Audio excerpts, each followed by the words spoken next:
गुरुभ्यो नमः। ओम सर्वभ्यो नमः। ओम सबको सादर प्रणाम। ओम धरती माता को प्रणाम और आज का दिन सबको मंगलमय हो, ईश्वर से प्रार्थना करते हैं और मेरे इस योग की सेवा को यही पर मैं विराम देती हूँ।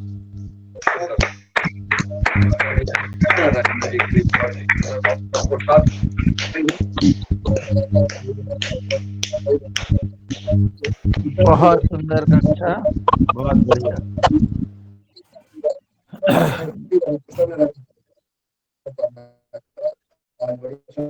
है कि हमारे आदरणीय पवन कुमार जी अपने घर पर पहुंच गए थे कल, जैसा कि समाचार प्राप्त हुआ था। अब जो है दिनेश जी सेमवाल जी के द्वारा, और यही प्रार्थना बस प्रभु से करते हैं कि हम की विनती को, निवेदन को और स्वीकार करते रहें और इसी प्रकार से इस एक संकट से उबारे। हे नाथ, यही कृपा भगवान भोलेनाथ, भगवान पार्वती मैया और सब ईश्वर से प्रार्थना करते हैं। सबको बहुत बहुत शुभकामनाएं। बहुत मन आज ठीक है, प्रसन्न है। और जो है अब हम जो है सब लोग अपने अपने हिसाब से जैसा है प्रार्थना करें, मंत्र जाप करें, हवन यज्ञ करें और ये करी जाए। तो आज बहुत प्रसन्न है और ईश्वर इसी प्रकार से हम सब भाई बहनों को सुखी रखे।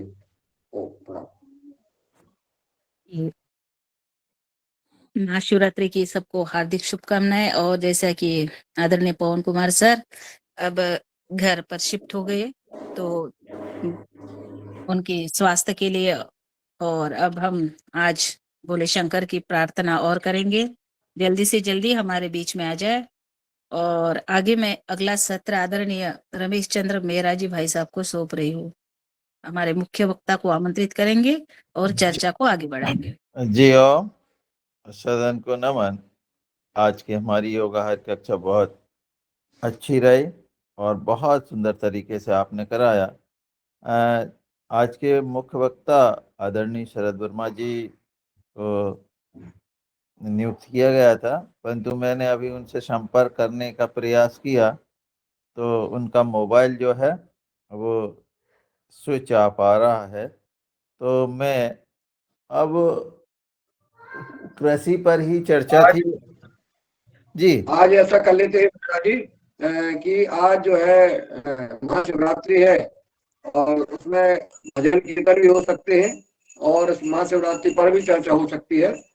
ऐसा कर ले तो, क्योंकि कई भाई बहनों को मौका भी नहीं मिला कुछ सुनाने का, कुछ करने का।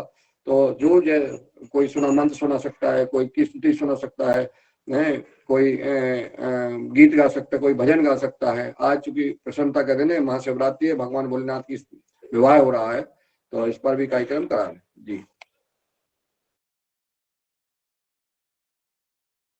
फिर आप ही इसका संचालन करें और बुलाएं जिनको भी बुलाना आपको। नहीं, रंजना जी रहेंगी ना, रंजना जी कर लेंगी। नहीं और नहीं आदरणीय डॉक्टर नहीं नहीं, रंजना जी दरअसल नहीं मैंने रहेंगी। जी मैं भी थोड़ा सा चल रही हूँ, व्यस्त हूँ, जी इसलिए मैंने ये रंजना रमेश चंद्र मेहरा जी भाई साहब को छोप दिया। डॉक्टर साहब है रोशन लाल जी सवाल लगे।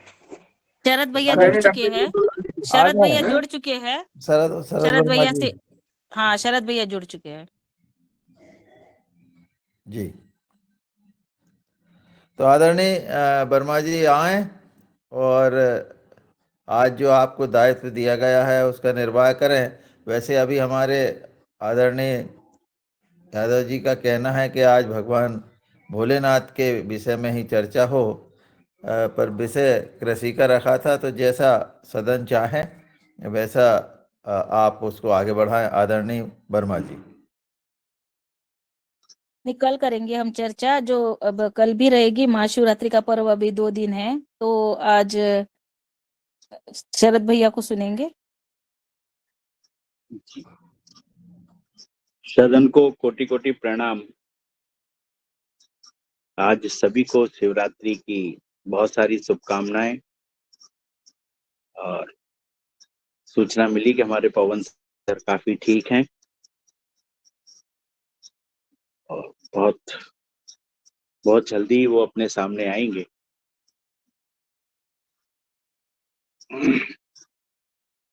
सबकी जो तपस्या आराधना सभी लोगों ने जो करी है, उसका पवन सर जी को सूक्ष्म रूप से लाभ मिल रहा है।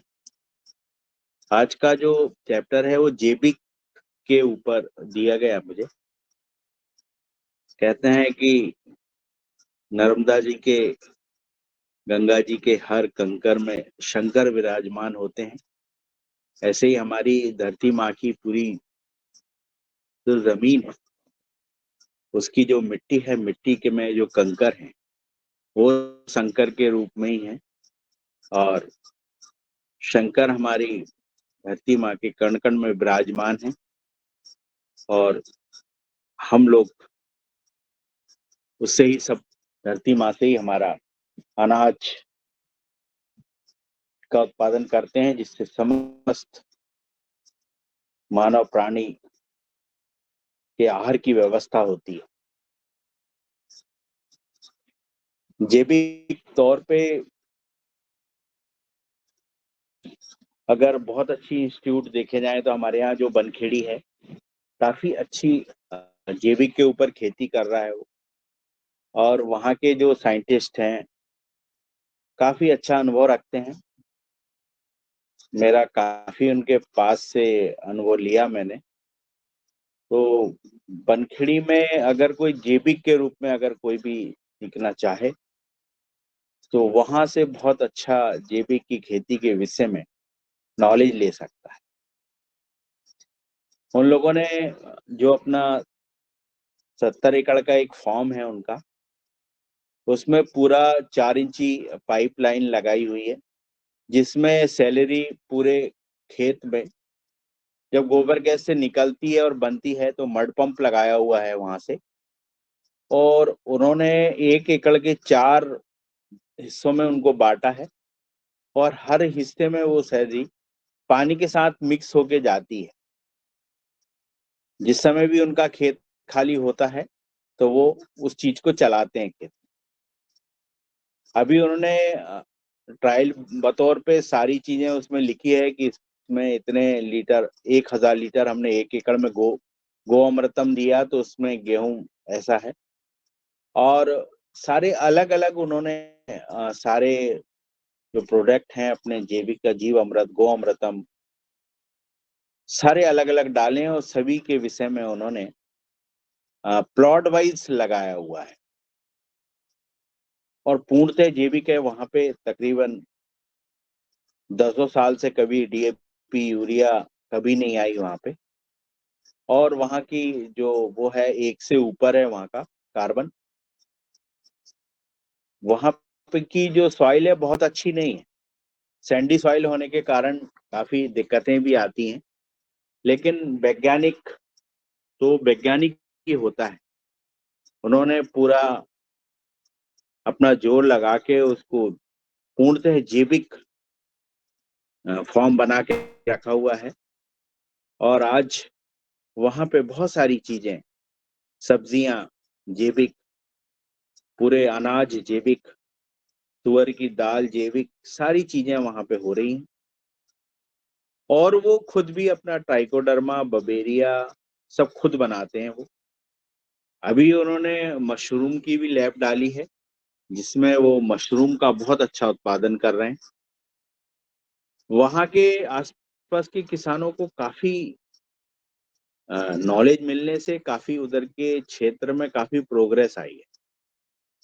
वहां के किसान उस तकनीकी से आगे बढ़ रहे हैं। मैंने देखा है कि महेश्वरी जी के यहाँ भी जो शुगर मिल है, जिनकी 5 शुगर मिल है, मैं उनसे भी मिला था। मैंने देखा कि उनके यहाँ भी गोबर में काम हो रहा है। काफी सैलरी बनाते हैं वो भी। और वो भी ड्रोन के माध्यम से बवेरिया, ट्राइकोडर्मा, सूडोमोनास सारी चीजें डाल रहे हैं। लाइव ट्रैप लगा रहे हैं वो। काफी वहां के क्षेत्र में जो बनखेड़ी है उसका काफी इफेक्ट है। और वहां का जो केवीके है उसने वहां के किसानों को काफी समृद्ध बनाया है। मेरा अपना अनुभव है कि अपना जो अनुभव है वो तो ठीक है, लेकिन आप किसी न किसी वैज्ञानिक का साथ जरूर पकड़ें। कभी छोटी छोटी सी भूलें ऐसी हो जाती है जो जैविक की खेती करने में भारी नुकसान करती है, और वही एक वैज्ञानिक अपने को अगर सलाह देता है, और उसकी सलाह से आप, मैं ये नहीं कहता कि आपकी पूरी खेती करें, लेकिन थोड़े से खेती के रूप में प्रैक्टिकल तौर पे अगर आपके पास 10 एकड़ जमीन है तो 1 एकड़ वो वैज्ञानिक के अनुसार आप कर लें तो ज्यादा फायदा मिलेगा। अभी अपने क्षेत्र में आदमी अपना अनुभव ज्यादा लगाता है, वैज्ञानिकों का अनुभव कम मानता है। प्लांट की ड्रिलिंग कराना, कार्बन को खेतों में बढ़ाना, पानी का क्या टीडीएस है, किस पानी पे टीडीएस पे आप दवाएं डाल रहे हैं, उनका इफेक्ट, ये सब साइंटिफिक चीजें हैं। इन चीजों को आप जब तक प्लांट की ड्रिलिंग कराना नहीं सीखेंगे तो आप पैदावार नहीं बढ़ा सकते। अगर आपने गेहूं अगर लेते हैं और आपने 1 कुंटल गेहूं 1 एकड़ में बो दिया है, प्लांट पॉपुलेशन इतनी अधिक होने के कारण आपकी ड्रिलिंग नहीं होगी। जब तक आप प्लांट से ड्रिलिंग कराना नहीं सीखेंगे आप खेती का उत्पादन नहीं ले सकते। ड्रिलिंग कराने के लिए आपकी खेती में कार्बन की मात्रा, जीवाश्म की मात्रा, आपकी खेती की इलेक्ट्रिसिटी, ये सारी चीजों का संतुलित होनी चाहिए, और इन सब चीजों के लिए एक लैब, एक वैज्ञानिक की आपको आवश्यकता पड़ेगी। जो गुरु परंपरा है उसको चलाना पड़ेगा आपको, किसी न किसी को खेती में से सलाह लिए बगैर आप ना करें, आप सलाह लें और उससे ज्यादा आपको उत्पादन मिलेगा। और जो अनाधुंध थोड़ी सी पीला हुआ यूरिया डाल देना, फसल की कमजोरी आने पे डीएपी बढ़ा देना, ये सब गलत है। आप एक वैज्ञानिक की पद्धति पे चलिए, और जितनी मात्रा अगर एक प्लांट की डीएपी या यूरिया खाने की कैपेसिटी 1 हेक्टेयर में 1 बोरी डीएपी है और 1 नाइट्रोजन है, जो कि अपने यहाँ पे शायद जो केमिकल वाले किसान हैं वो तो इससे 4 गुना 10 गुना डालते हैं। अभी गवर्नमेंट ने इसमें ई टोकन कर दिया है, इसका भी जनता विरोध कर रही है, लेकिन ये बहुत अच्छा है क्योंकि इसमें उन लोगों पे भी रोक लगेगी जो अनाधुंध खाद का उपयोग अपने खेत पे कर रहे हैं। बहुत सारी ऐसी योजनाएं हैं जो किसान को फायदेमंद है लेकिन व्यापारियों को नुकसानमंद है, इसलिए व्यापारी किसानों को आगे रखकर किसानों को सम्मिलित कर लेते हैं और सरकार के विरोध में खड़ा कर देते हैं। ऐसी भी चीजें हैं। कुछ सरकारें भी ऐसी गलती करती हैं जहाँ की किसानों को भरपूर पैसा नहीं मिल पाता है। एक एमआरपी निश्चित होने के बाद भी किसानों को पैसा जो है वो एमआरपी का नहीं मिल पाता। इसकी एक समस्या है, अभी तक सरकार इस चीज को अच्छे से हल नहीं कर पाई। लेकिन हमारे यहाँ माननीय जो अभी केंद्रीय मंत्री जी हैं शिवराज चौहान जी, उन्होंने गेहूं का समर्थन मूल्य में सबसे पहले उन्होंने खरीदी व्यापक रूप में करी और पूरे भारतवर्ष में इसका इफेक्ट गया। आज गेहूं आप देखेंगे तो पूरे भारतवर्ष में गेहूं सरकारें खरीद रही हैं और एमआरपी पे लेती हैं। इससे किसान काफी समृद्ध हुआ है। गेहूं की फसल से काफी किसानों को फायदा हुआ है। आप किसानों को जो भूसा निकल रहा है उसके ऊपर जाना चाहिए, भूसा को कलेक्ट करना। भूसा मशीनें सरकार सब्सिडी पे दे रही हैं, हिस्टारी पर खरीदना। बहुत ज्यादा हमने देखा है कि अगर खेती में नरवाई भी मिलाते हैं तो कहीं ना कहीं थोड़ा नुकसान होता है। तो आप नरवाई खेत में मिलाएं, लेकिन उसके लिए पहले आप भूसा भी बना लें। अगर आप 2 ट्रॉली भूसा बना लेते हैं और बाकी की नरवाई खेत में मिलाते हैं तो उसके सबसे अच्छे रिजल्ट आए, क्योंकि वो इतनी नरवाई रहती है जितनी खेत में आवश्यकता है और आप उसको आराम से उसमें आप जीरो शेड्यूल से सीधी सोइंग कर सकते हैं। आपको कल्टीवेशन करने की या कोई भी आवश्यकता नहीं। आप लोग अगर खेतों में नाली नहीं बनाते हैं तो आप सीधी उसमें आप स्टारीपर से अपना गेहूं निकलने के बाद भूसा बना लें और उसके बाद सीधी सोइंग कर दें। और मेरे ख्याल है आप वैज्ञानिक पद्धति से 50 किलो के आसपास ही हमेशा सोइंग करनी चाहिए। तो इतनी सोइंग इसमें आप लोग करें।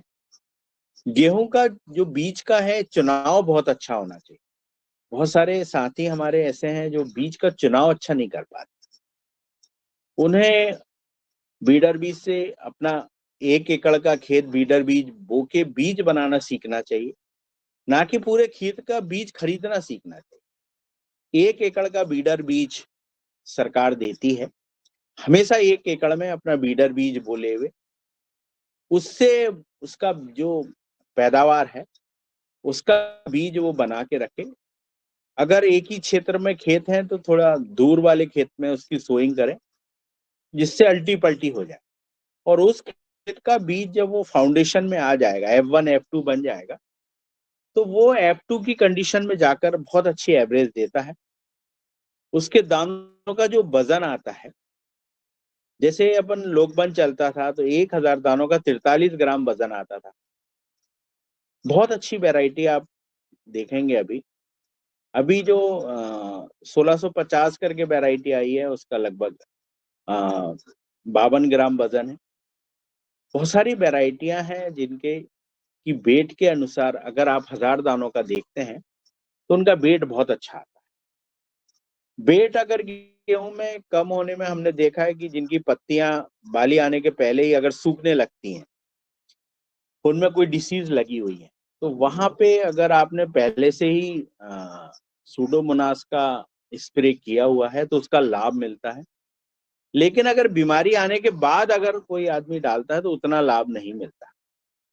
कम से कम पहले ही जब धब्बे आते हैं छोटे छोटे से, उसी समय आप अपने खेतों में सूडोमोनास का स्प्रे कर सकते हैं। बवेरिया का कहीं कहीं कुछ इल्लियों का भी प्रकोप देखा गया, तो हल्का सा आप उसमें बवेरिया भी आप कर दीजिए। दोनों के रिजल्ट बहुत अच्छे हैं और इस बार फसलें बहुत अच्छी आ रही हैं। ठंडी भी बहुत अच्छी पड़ रही है फसल के अनुसार। सिर्फ लोगों ने ट्रिलिंग कम कराई है इस बार।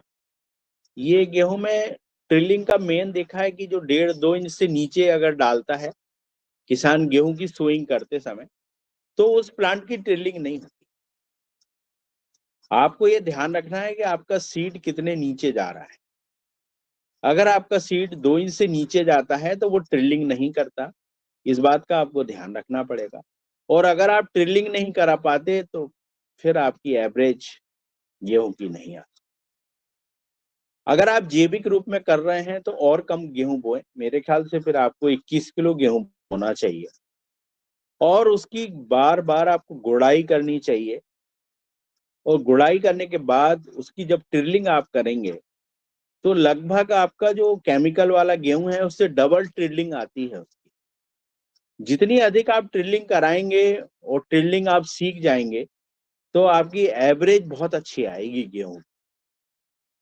अधिकतर जमीन धान के बाद बहुत टिप जाती है, तो उसमें धान टिपने के कारण देखा गया है कि वो इतने डिब में हार्ड होते हैं कि गेहूं की ट्रिलिंग कराने में बहुत प्रॉब्लम जाती है। मैंने देखा है कि कभी आपको अगर ऐसा लगता है कि मेरा खेत बहुत ज्यादा हार्ड हो रहा है, तो आप उसमें गोभी की क्रॉप अगर एक बार लगा देते हैं, धान का खेत बगैर बनाए हुए अगर आप गोभी की रोपाई कर देते हैं स्प्रिंकलर के द्वारा पानी डाल के, और गोभी आप एक फसल उसमें ले लेते हैं, तो आपका जो खेत है वो बहुत महीन और बहुत सुंदर बन जाता है। ये मैंने अपने हाथों से करके देखा है और मेरे पिताजी ने बहुत इसमें मुझे इन चीजों की बहुत शिक्षा दी है। तो मैं आपके पास ये बांटना चाहता हूँ कि अपन खेतों में अगर जीवाश्म बढ़ाना हो तो एक गोभी का पौधा भी बहुत माध्यम है, बहुत अच्छा है। गोभी के खेत के बाद भी अगर आप जनवरी में भी गेहूं की सोइंग करते हैं तो वो 20 कुंटल से कम नहीं आती। इतने लेट सोइंग होने के बाद भी गोभी के ऊपर गेहूं की पैदावार बहुत अच्छी होती है। और जो धान का खेत है वो बगैर बनाए बगैर उसके आपका खेत ऐसा लगेगा कि आपको गोभी ने आपके खेतों में प्लाऊ कर दिया है। वो इतना महीन कर देती है गोभी आपके खेत को, बहुत अच्छा। अगर कोई छोटे कम रकबे वाले खेत हैं 1 हेक्टेयर 2 हेक्टेयर में, तो वो इसका भी प्रैक्टिकल अपने खेतों में कर सकता है। ये भी बहुत अच्छा एक वो है। गेहूं में अधिकतर देखा गया है कि जैसे अपन लोग जब सीड बनाते हैं तो सीड बनाने वाले की रोगिंग नहीं करता, उसमें ऊंची वाली है उनको नहीं काट। 1 एकड़ जैसे आपने फाउंडेशन बीज लिया है तो उसमें 10% मिक्सिंग होती है, तो उस मिक्सिंग की बालियों को आपको अलग करना चाहिए। इस समय ये समय बहुत अच्छा चल रहा है, अगर आप वो बालियां अलग कर देंगे तो आपके आने वाली जो फसल आप सोइंग करेंगे उसकी पैदावार बढ़ेगी। तो आपकी उसकी बालियों को आप ऊपर से काट दें।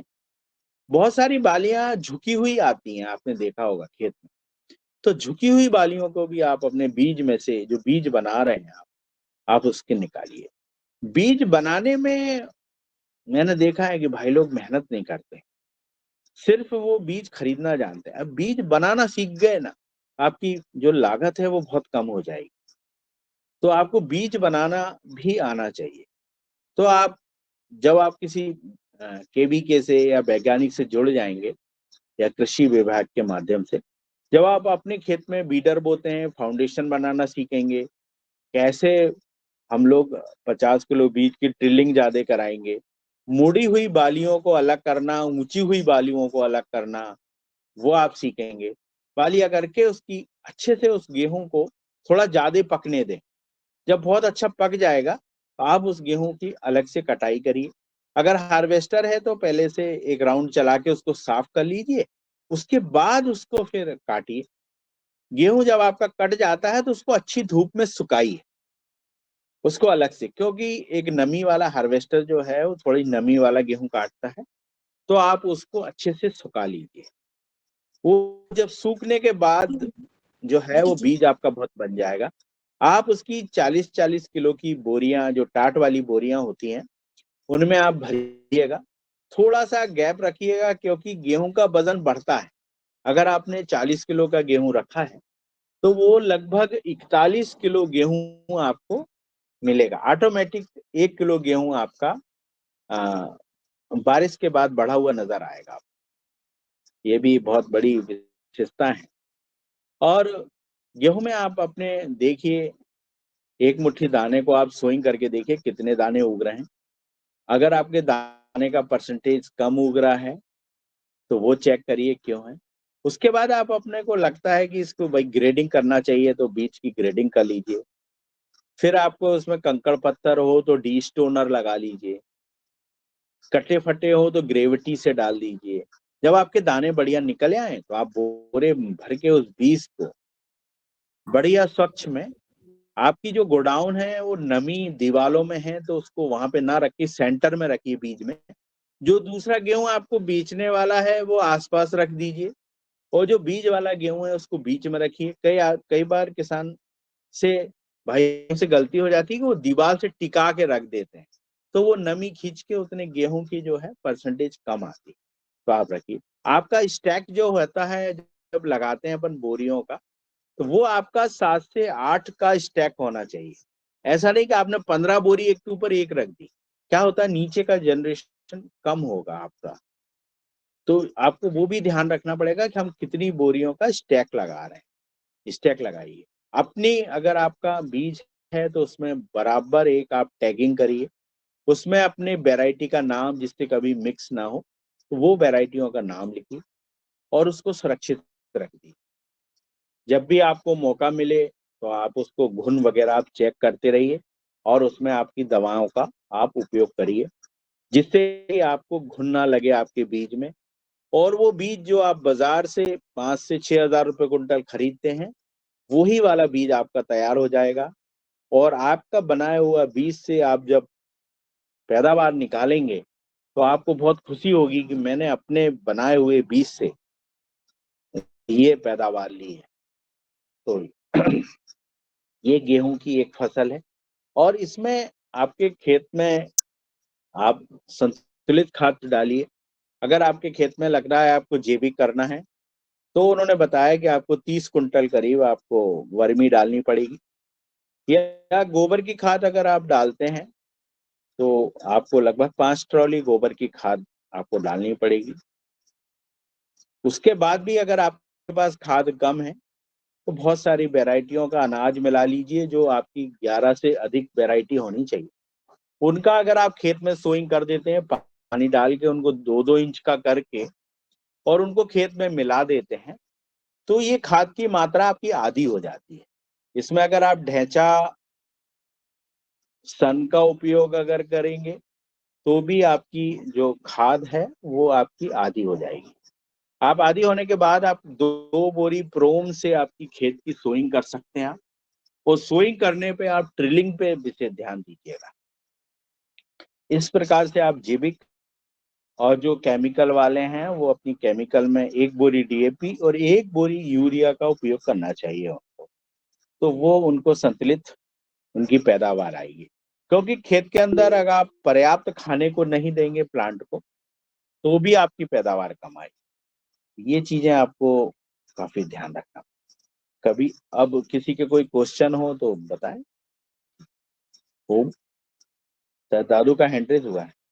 जी ओम। दादू के पहले मैं कर देता हूँ। दादू का तो हैंडल रहता ही है, और चूंकि बहुत मुझे आज आदरणीय शरद वर्मा जी के जो वक्तव्य रहा है, जो मार्गदर्शन रहा है, आप कह रहे थे वैज्ञानिक की जो है सलाह लेना अति आवश्यक है, और हमारे बीच में बड़ी प्रसन्नता है कि आप हमें जो भूमिका में आज आए हैं, वैज्ञानिक की भूमिका में, और एक एक बात जो है, एक एक शब्द आपने जो है महत्वपूर्ण की है।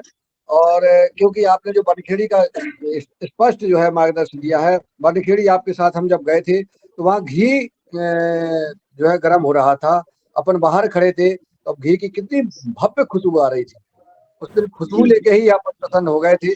और वो आप जैसा किसानों को आपने जमीन मिट्टी परीक्षण से लेकर के बीज उपचार और सारी विधियां जो आपने बताई हैं, बहुत ही प्रसन्नता, और जो चेहरा आपका बहुत बता रहा है। वाकई में जो है किसानों का कल्याण और हित करने की बात करने वाला व्यक्ति हमेशा जो है ऐसी प्रकार से स्वस्थ और मस्त रहे। माँ धरती माता से ऐसी प्रार्थना करते हैं।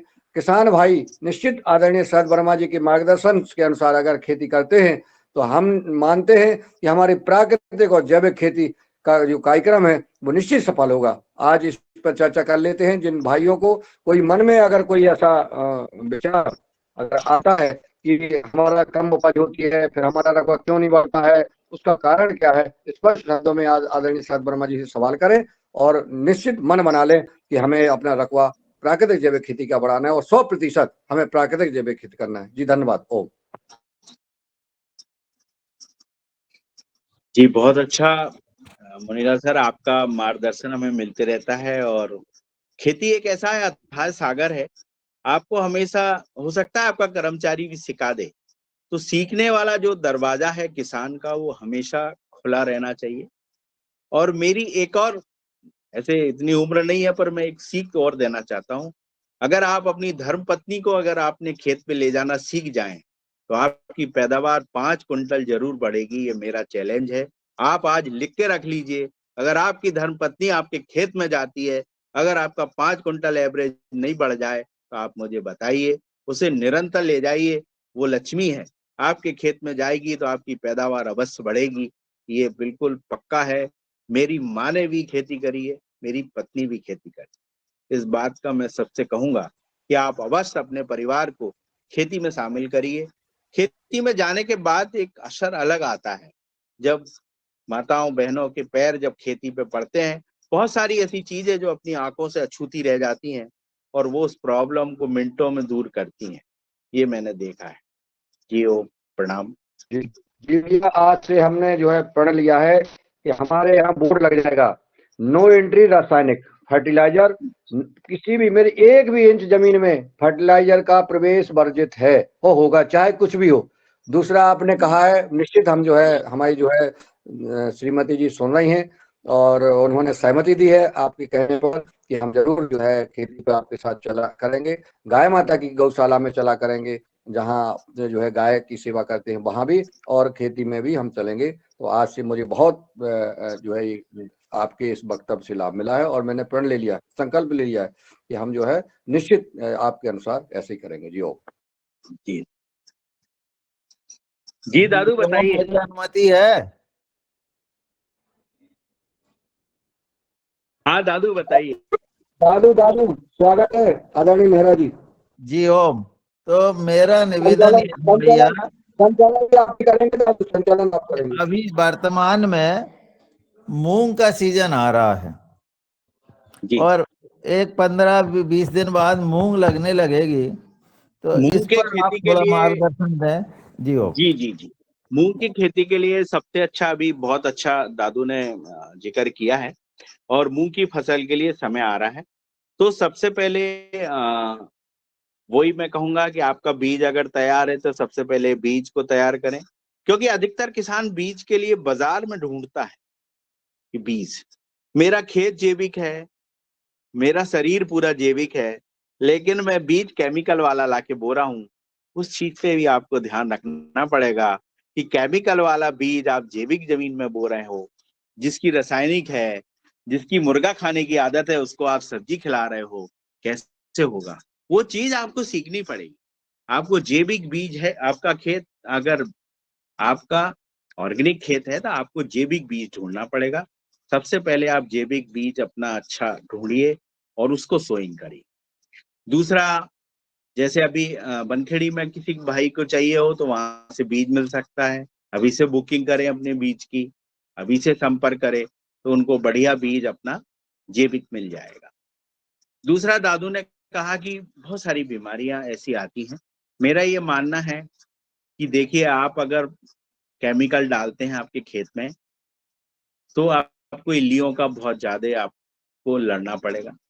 मेरा कहना है कि आप 2 बोरी प्रोम से सोइंग करिए, आपको कोई भी कीड़ा नहीं आएगा, ये मैं बता रहा हूँ।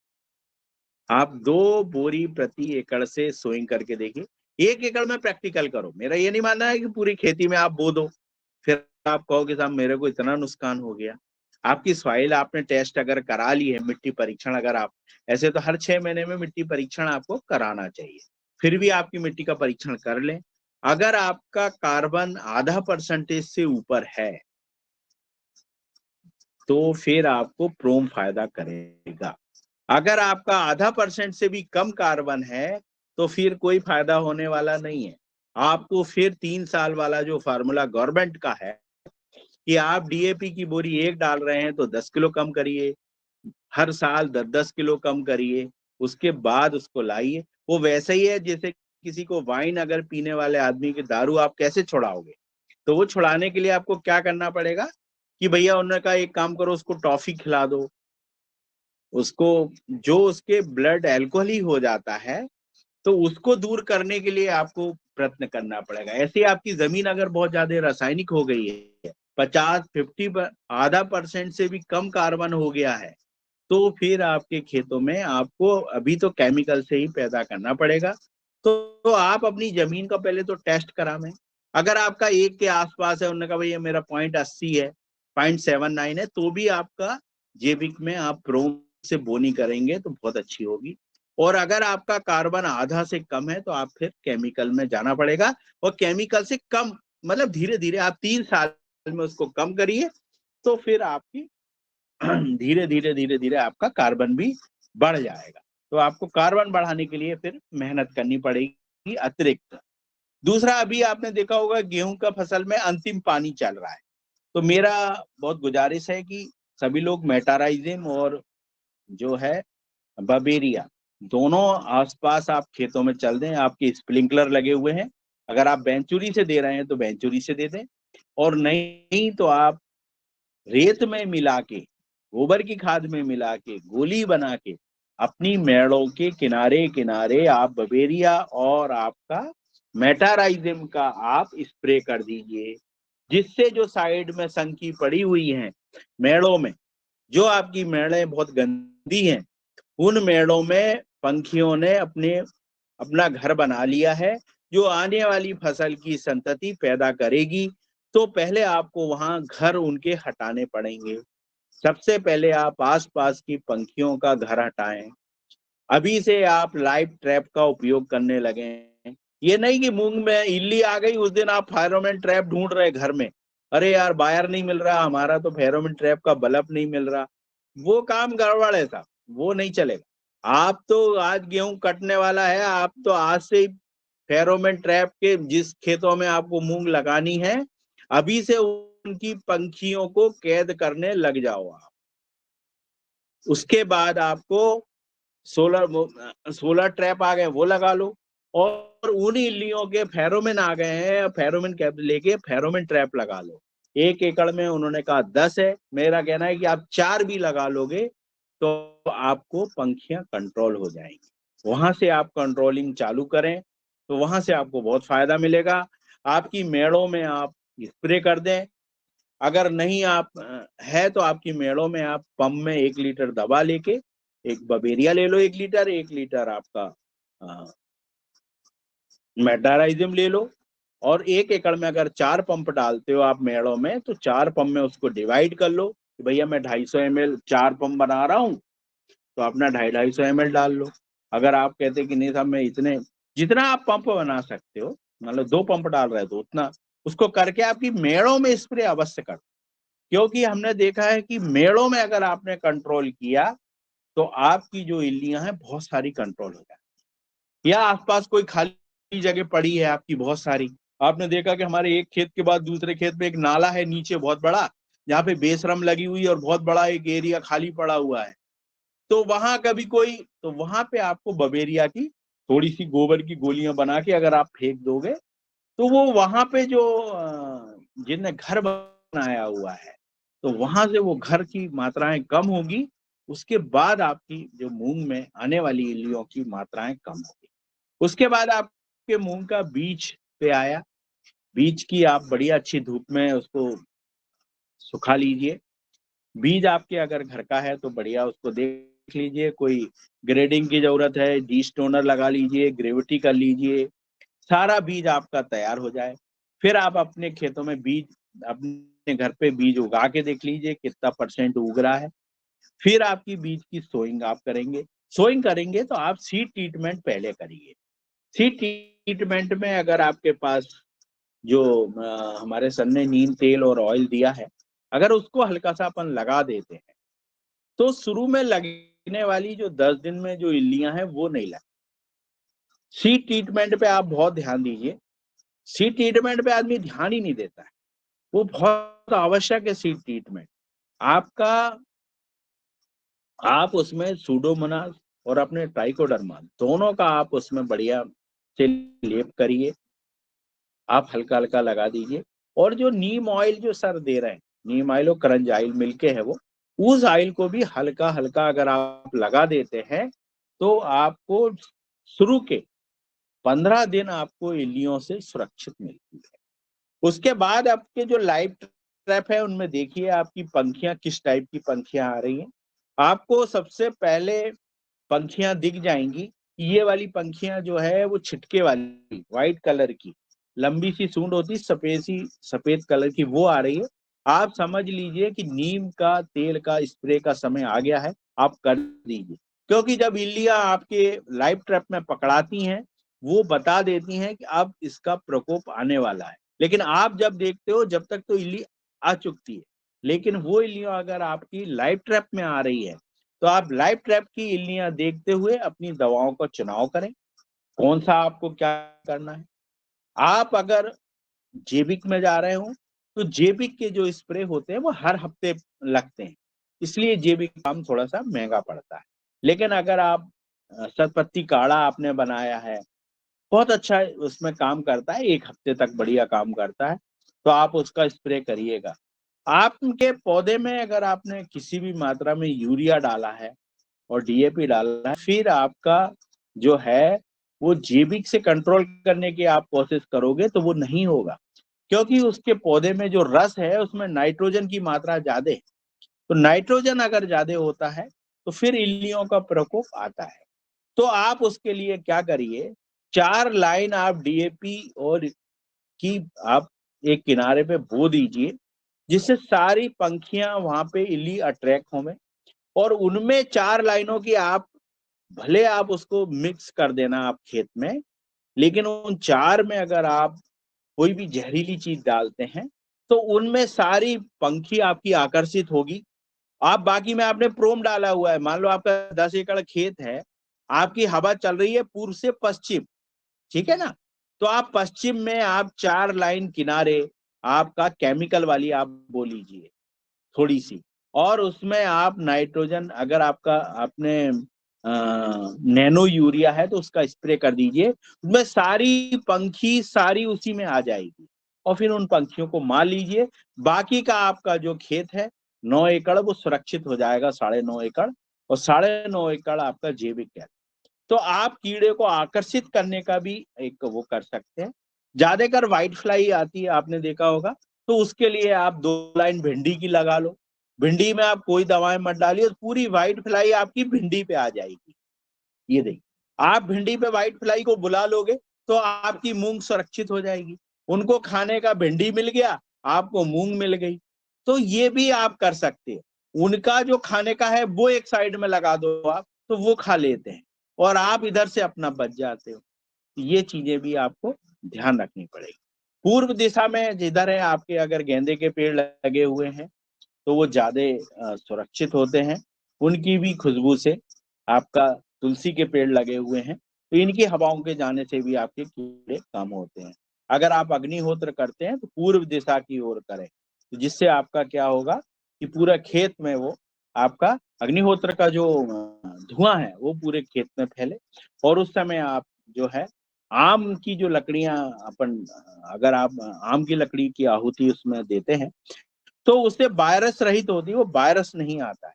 क्योंकि आम की जो लकड़ी है वो उसके जितने भी गुण गाए जाए उतने कम है।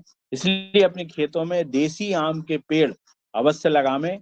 जो अचार का आम का पेड़ है उसको जाने ना दें। 1-2 पेड़ अपनी आने वाली संतति के लिए आप आम के पेड़ अवश्य लगावें, जिससे वो जब भी अग्निहोत्र या यज्ञ करें तो उनको वो संविदा मिल पाए, उनके आम के पत्ते आपके दरवाजे पे बंध पाए। उन चीजों का भी आपको ध्यान रखना पड़ेगा। आपके खेतों में आपने देखा होगा कि इल्लियों आने के और भी कारण होते हैं कि भाई बगल वाले खेत में कुछ नहीं कर रहा है, इसलिए हमारे खेतों में इल्लियां आ गई।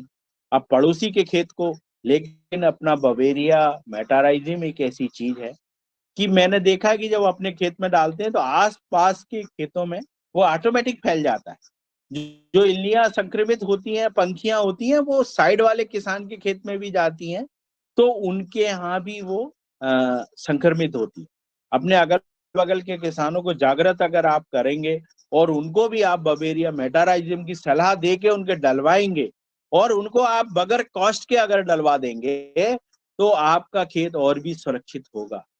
मैंने देखा है कि बहुत सारे किसान अपना खेत तो जैविक करना चाहते हैं, पर अगल-बगल खेत वालों से उनका दोस्ताना नहीं होता और वो उनको लेके नहीं चलते। इससे भी इल्लियों का प्रकोप, जब आपने देखा होगा कि 4 केमिकल वाले खेत आपके बगल में लगे हुए हैं और आपका खेत बीच में जैविक है, तो क्या होगा? सारे कीड़े आपके खेत को आकर और खा जाएंगे, क्योंकि उनको इतना अच्छा बना बनाया भोजन मिल रहा है, तो वो क्यों छोड़ेंगे? इसलिए आपको अपने अगल-बगल के 4 केमिकल के जो किसान हैं, उनको भी आपको ध्यान रखना पड़ेगा। उन्हें भी बवेरिया, ट्राइकोडर्मा ये सब डलवाना पड़ेगा, जब आपको अपने खेतों में फ़ायदा मिलेगा। आप अपने खेत में अकेले अगर आप सोचते हैं कि हमें फ़ायदा मिल जाए, तो ये पॉसिबल नहीं है। दूसरा, अगर आप कुल्पा चलाते हैं खेत में, तो भी कीड़े कम लगते हैं। अगर आप बीटीसाइड डालते हैं उनको, तो आपके यहाँ खेतों में कीड़े ज़्यादा आएंगे। बीटीसाइड डालने के बाद प्लांट पे इफेक्ट आता है, कहीं न कहीं अपनी ज़मीन भी उसका असर करती है और वो कीड़ों को बढ़ाने में सहायक होती है। इसलिए आप बीटीसाइड का ना उपयोग करके आप कुल्पे चलावें। छोटे-छोटे ट्रैक्टरों के कुल्पे, बड़े ट्रैक्टरों में टायर पतले लग जाते हैं आजकल, तो वो कुल्पे आप चला सकते हैं। अगर आपने आपकी फसल में आप देखिए बगैर डाले अगर 2 बार कुल्पा चला दिया, तो वो जो यूरिया, डीएपी डालता उतना ही आपके खेत की प्रोग्रेस होगी। ये देखिए, आपके खेत में आप सतत निगरानी रखिए। आपकी मूँग में अगर आपको लगता है कि हमारी मूँग जो है, उसमें कोई येलो मोजैक का पौधा आ रहा है, तो उसको निकालिए। आपकी वाइट फ्लाई बिल्कुल बढ़ना नहीं चाहिए, उसका आपको मेटाराइजिम बवेरिया डालकर कंट्रोल करना आपको पड़ेगा। उसके बाद वाइट फ्लाई के लिए अगर हो सके आपके किनारे अगर आपने भिंडी लगा रखी हो तो वो बहुत सुरक्षित होता है आपका खेत। अगर आप 1 लाइन 2 लाइन भिंडी की डाल देते हैं तो फिर आपके मूंग में नहीं आती, वो पूरी की पूरी भिंडी में चली जाती है। और भिंडी में आप उसको खाने दीजिए उसको, तो वो बिल्कुल आपकी मूंग को हाथ भी नहीं लगाएगी, ये बिल्कुल फिक्स है। तो ये भी अभी एक नया वो आ रहा है कि उनका भी खाना बनाओ, उनका भी घर दो, उन्हें भी जगह दो, ये चीजें आ रही हैं आगे चल के। तो ऐसी मूंग की है दादू क्रॉप। और बताएं दादू, कोई प्रश्न है तो?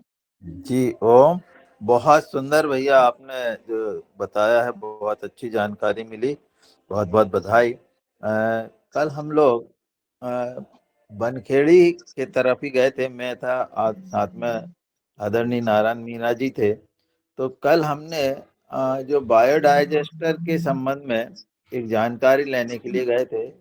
तो पिछले वर्ष जब कहाँ का पूरी है क्या? हाँ, वो कपूरी, मतलब गांव तो है कपूरी, और वहाँ मुकेश जी के यहाँ गए थे, मुकेश चौधरी जी के यहाँ। तो उन्होंने पिछले साल जो है अपने यहाँ पर कार्बन क्रेडिट के माध्यम से उन्होंने 40 बायोडाइजेस्टर अपने क्षेत्र में लगवाए हैं। तो एक बायोडाइजेस्टर हमको देखने को मिला। उनने जो अपने अनुभव बताए, वो अनुभव ये थे कि जो लिक्विड निकल रहा है वो टॉनिक का काम कर रहा है, और वो इतना मजबूत है कि उस पर यदि 10 आदमी भी चढ़ जाएं तो उसका कुछ बिगड़ने वाला नहीं है, इतना मजबूत हमने वो देखा है। परंतु वो उन्होंने बायोगैस के माध्यम से जो कार्बन क्रेडिट जो कंपनी ले रही है, जो अपने को पिछले बार बने सिंह जी ने जो कहा था कि भैया कार्बन क्रेडिट का हम काम कर रहे हैं, तो आदरणीय बने सिंह जी और मुकेश चौधरी जी, इन 2 लोगों ने काम किया है। आपस में वो एक दूसरे को जानते भी हैं, उनसे कल बात भी हुई। तो कल जब हमने उनके खेत पर देखा तो बहुत ही वो कह रहे हैं इस टॉनिक का बहुत अद्भुत जो और उन्होंने उसका रेशो भी बताया है कि केवल 10 किलो गोबर में 60 किलो पानी मिला करके, गोमूत्र मिला करके और भिन्न भिन्न तरह की पत्तियां मिला करके उसका बायोडाइजेस्टर बनाते हैं। जैसा कि आपने कहा है, कल बीज के लिए मैंने बनखेड़ी में अपने पैसे भी जमा कराए हैं। निश्चित रूप से आपके मार्गदर्शन में बीज तो अब हम ला ही रहे हैं, दूसरे काम भी करेंगे। और मूंग पर निश्चित रूप से हम आपका, डॉक्टर राउत सर का और अपने इसमें जो भी वैज्ञानिक आते हैं उनका उपयोग करके देखेंगे कि क्या होता है। चने में मैंने राउत सर को भी एक व्हाट्सएप पे इल्ली भेजी थी और डॉक्टर संतोष चौहान को भी, कि चने में जो एक इल्ली आई है उसमें हमने 3 दिन पहले डाला तो वो बीमार हो रही है, घेटी के अंदर बैठी हुई थी। वो सुरेंद्र भाई ने उसको निकाल के देखा था, तो उनके यहाँ थोड़ा चना लगाया हमने प्रयोग बतौर, तो उसमें कर रहे हैं। तो वो इल्ली के संबंध में भी देखना था जी। वो बहुत अच्छा दादू और बहुत बढ़िया। अब किसी का कोई प्रश्न हो तो वो हैंड रेज करें और आदरणीय वर्मा जी से प्रश्न करें। मेरा प्रश्न तो हो गया जी।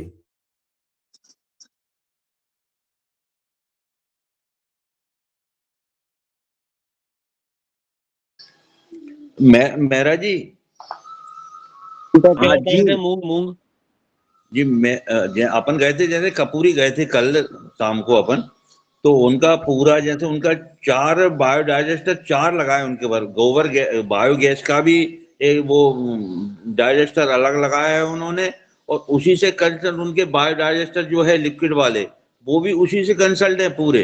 चारों एक दूसरे में कंसल्ट कर रखे उन्होंने पूरे उसमें। जी जी एक में जैसे एक में गैस बनती है, बायोगैस जो गैस के लिए घर के लिए लगाया उन्होंने, उसको भी उसी से कंसल्ट कर रखा है उन्होंने, बायोडाइजेस्टर से। तो उससे एक से गैस बनती है और बायोडाइजेस्टर से लिक्विड निकल रहा है, वो भी उसी टैंक में जा रहा है उनके नीचे जल वाले में। और 3 बायोडाइजेस्टर जो है उनके, एक था उनका 20 बाई 5 का बाई 2.5 फुट का, और एक था उनका 10 बाई 7 का। 10, 7, 1, 2, हाँ 5, हाँ 10 बाई 7 बाई 5 का बायोडाइजेस्टर था। और वो इतने मजबूत थे कि यदि अपन जैसे उस पे 10 लोग खड़े हो जाए तो वो उसका कोई बिगड़ने वाला नहीं है। और वो कह रहे थे 10 साल की उसकी वारंटी ले रहे हैं वो, और 1 साल की गारंटी। 1 साल के अंदर यदि आपका बायोडाइजेस्टर कहीं से टट फूट जाता है तो बदल के दूसरा देंगे। ये उन्होंने कल बोला था अपने से। और वो तो उसको गड्ढे में गारंटी डाला है कि ऊपर ही रखा है साहब? जी डाइजेस्टर जी को ऊपर रखा है कि नीचे गड्ढा भी बनाया कुछ उन्होंने? नहीं, गड्ढा भी बना उन्होंने। 10 बाई 5 का बाई 7 का जो था वो आधा गड्ढे में था नीचे जमीन में, और आधा ऊपर था उनका। और 20 बाई 5 का जो था उनका, 20 बाई 5 का, हाँ 20 बाई 5 बाई 2.5 का था, वो ऊपर ही रखा था, वो नहीं था अंदर। वो सिर्फ 1 फुट आधे फुट अंदर होगा। मगर उनका जो लिक्विड निकल रहा था भैया, वो बहुत ही अलग था, बहुत ही तरल में था। और अलग उन्होंने एक गड्ढा खोद के जमीन में पॉलीथीन बिछा रखी थी, उसमें पूरा लिक्विड उसमें इकट्ठा कर रहे थे पूरा वो। और उसका उन्होंने बहुत लाजवाब रिजल्ट बताया उसका उन्होंने। और उनका रेशो भी बताया। उसमें वो 4-5 चीज डालते हैं उसमें बायोडाइजेस्टर में, और शानदार उसका बनता है उनका। उनकी हमने खेती भी देखी। हमको लेट हो गए थे जाने में, बहुत ज्यादा अंधेरा हो गया था। तो उनका गन्ने का खेत लगा था पास में ही। उनकी कुल 25 एकड़ जमीन है।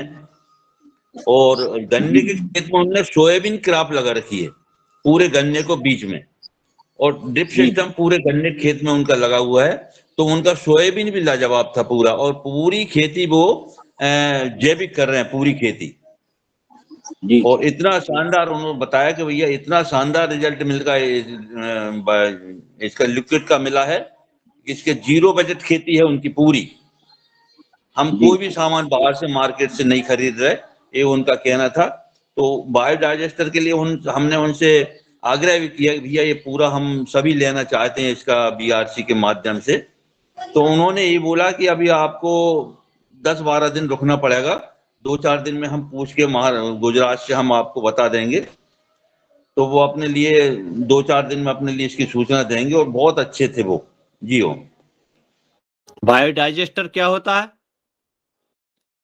प्लास्टिक वाला गोबर गैस। प्लास्टिक वाला गोबर गैस है।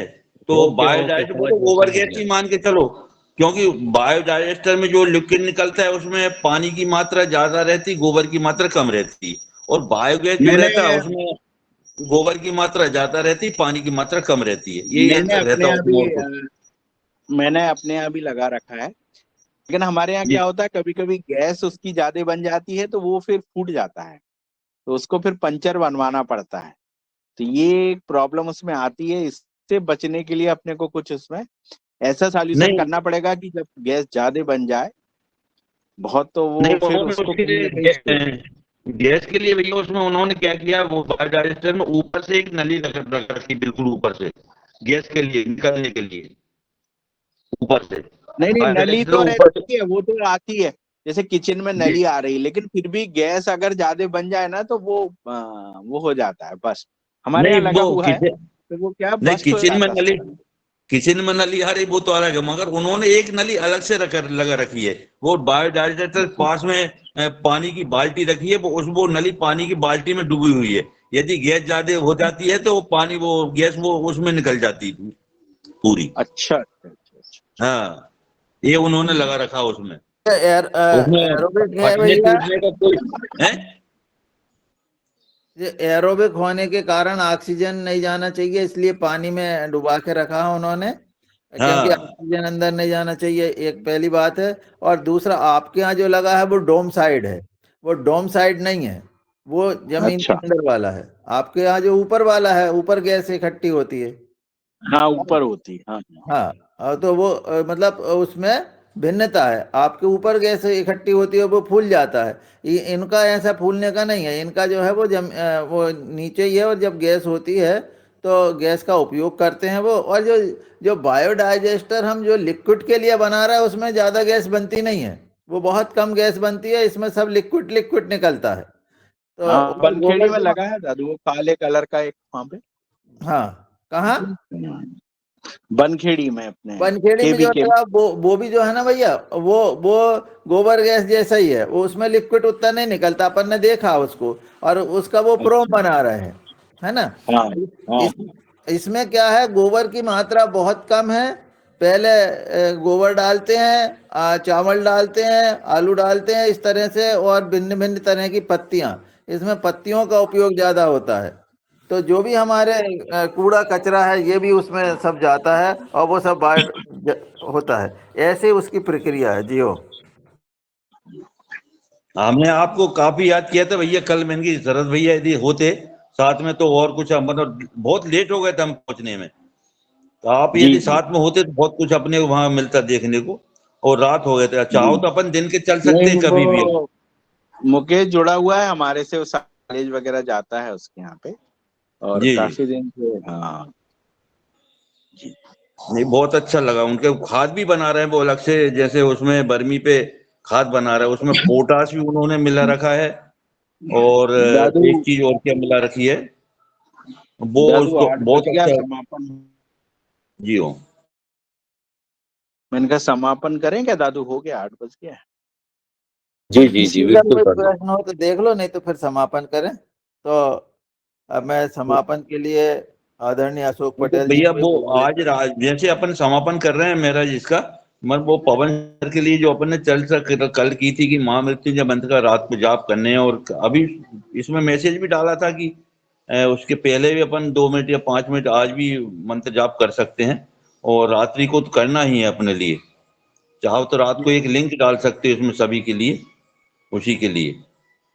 शिवरात्रि भी है, बढ़िया महापर्व भी बढ़िया है। है, सुनो। जी महामृत्युंजय जाप उनके लिए किया जाता है जो बिल्कुल भगवान के यहाँ जाने वाले, वो बढ़िया है, कोई दिक्कत नहीं है, स्वस्थ है। ऐसा नहीं है, ऐसा हाँ। नहीं है अशोक भैया, ऐसा नहीं है कभी भी। अरे अपन अपने कोमा लिए में भी कर हो तो सकते हैं। करते महामृत्युंजय जाप, ये महामृत्युंजय जाप तो अपन करो, लेकिन वो तो स्वस्थ है, बढ़िया है, वो सामान्य हो जाएंगे, कोई दिक्कत अरे नहीं। उनकी बिटिया अपन अपने बिटिया लिए भी कर डॉक्टर है। सकते हैं महामृत्युंजय जाप, अपन हाँ, अपने स्वास्थ्य के लिए भी कर सकते हैं अपन। अरे वो तो करेंगे, आज शिवरात्रि है, पूरा दिन भर वही काम चलेगा, उसके अलावा कोई काम ही नहीं चलेगा। ओम हाँ त्र्यंबकम यजामहे सुगंधिम पुष्टिवर्धनम उर्वारुकमिव बंधनान् मृत्युर्मोर्ची मामृतात्।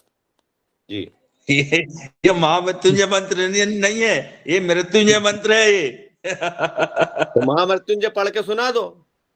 अरे वो बहुत लंबा है, वो ये बोला इससे तिगना लंबा है एक महामृत्युंजय मंत्र। उच्चारण ओ एकदम ओम ओम सही जूम होना से ओम चाहिए। भूर्भुवः स्वः ओम तत्सवितुर्वरेण्यं भर्गो देवस्य धीमहि धियो न प्रचोदयात् ओम स्वः भुवः भुवः ओम ओम।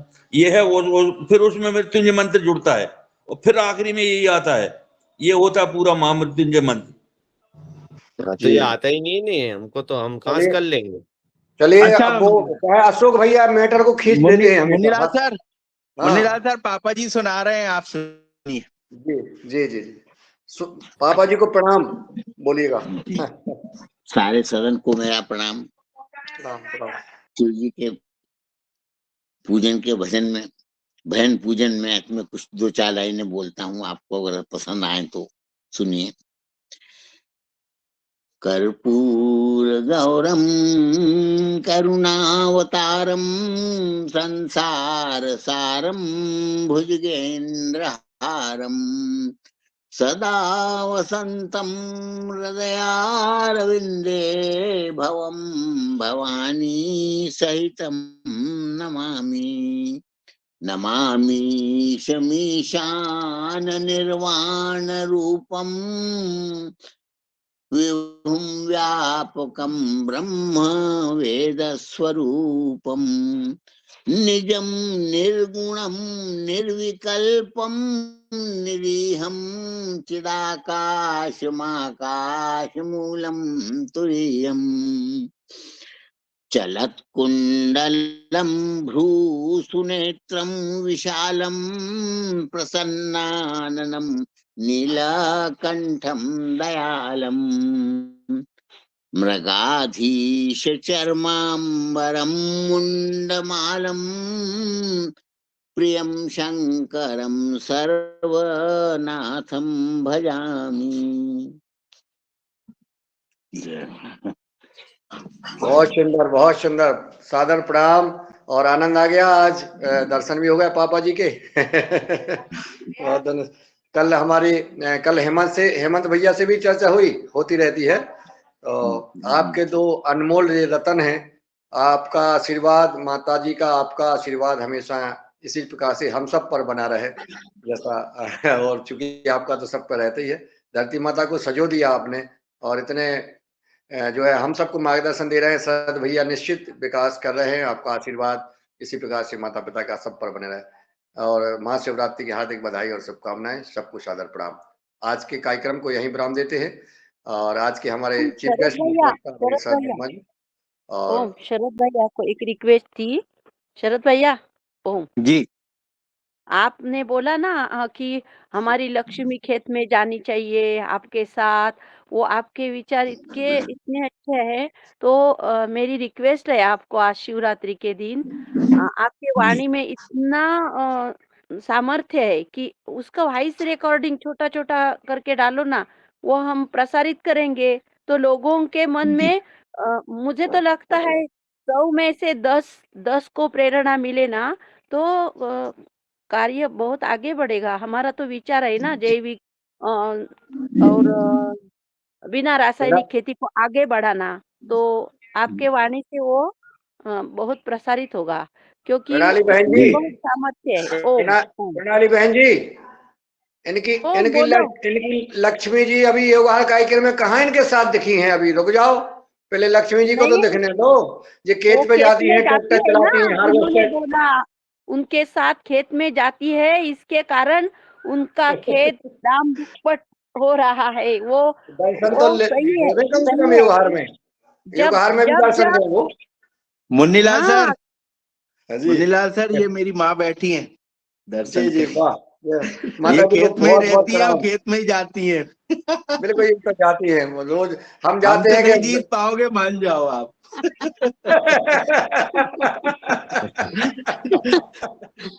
अम्मा को प्रणाम, प्रणाम, प्रणाम बहुत बहुत माता जी प्रणाम भैया आपको, अम्मा को।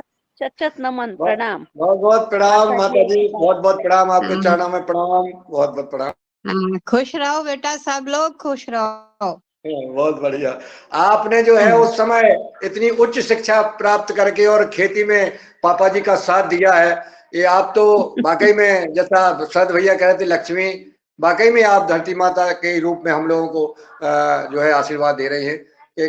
उस समय 8वीं पास 5वीं पास बहुत होते थे, लेकिन आप जो है बीए में करके और आपने एग्रीकल्चर आपने खेती करना चुना। और आज पापा जी उस समय जो है नहीं कोई और बहुत बड़ी नौकरी करते, आप आईएएस बनते, आईपीएस बनते, लेकिन आपने खेती को चुना। ये बहुत बड़ी बात है जी, प्रणाम।